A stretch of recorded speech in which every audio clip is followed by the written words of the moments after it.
Magandang gabi, Asher. Ano ba ang dahilan ng mga senador sa desisyon nilang ipagpaliban hanggang sa August 6 ang pag-uusap sa plenaryo hinggil sa desisyon ng Korte Suprema sa impeachment?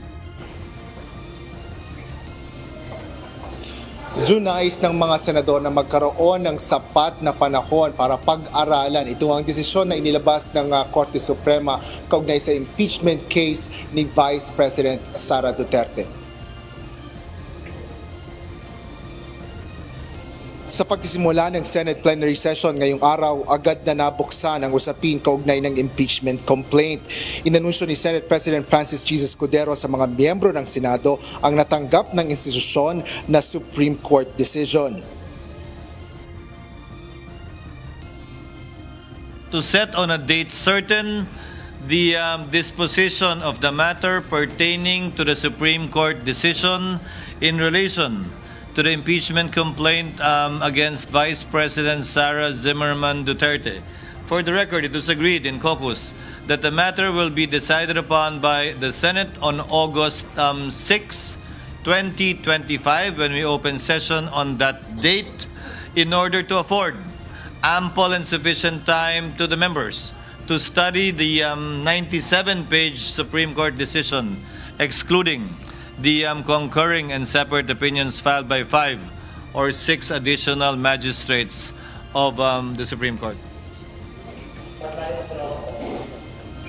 Ayon naman kay Senador Juan Miguel Zubiri, sa kanilang caucus ay may nagbukas na ilang Senate members na nais talakayin at i-dismiss na ang impeachment trial kasabay ng sesyon ngayong araw. Ngunit paglaon ay pumayag rin anya sa hiling ng ilang mga kasamahan nila na bigyan pa ng 1 linggo para pag-aralan ito ng mabuti.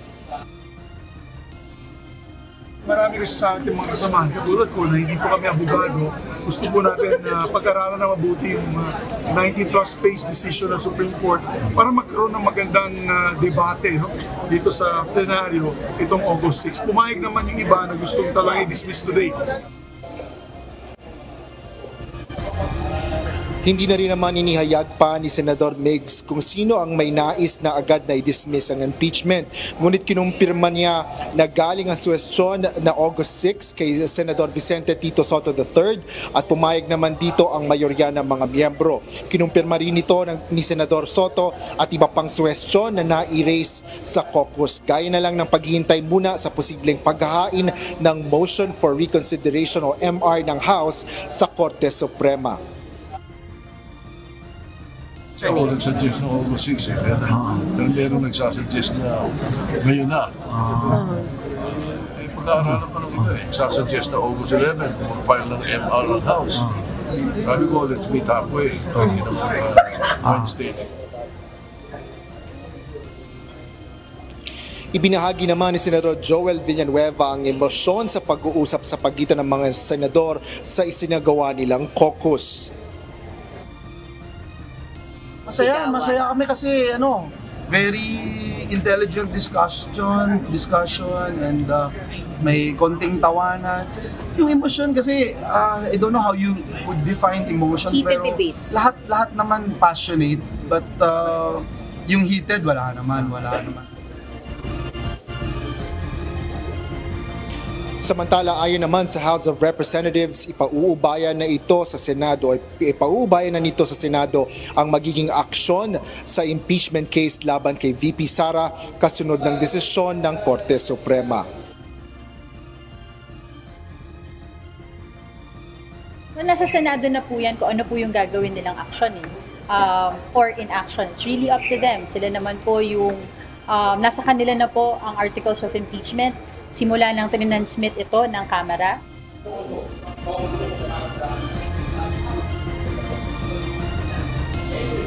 June may hanggang August 11 pa ang Kamara para magsumite ng motion for consideration sa Korte Suprema. At kanina ngang tanghali ay nakapanayam din natin or nagbigay ng press briefing si Senate President Francis G. Escudero at kanina ay sinabi niya na nga rin na ang kaugnay nga dito sa desisyon ng Korte Suprema na dapat itong sundin ng Senado ayaw man o hindi ito ng mga senador. Gayunman, kailangan pa rin itong pagbotohan dahil ito ay collegial body at dapat na manaig na ito ay hindi na ipagpatuloy dahil kung hindi man at kung ito man ay magpapatuloy pa ay magkakaroon anya ng a constitutional crisis.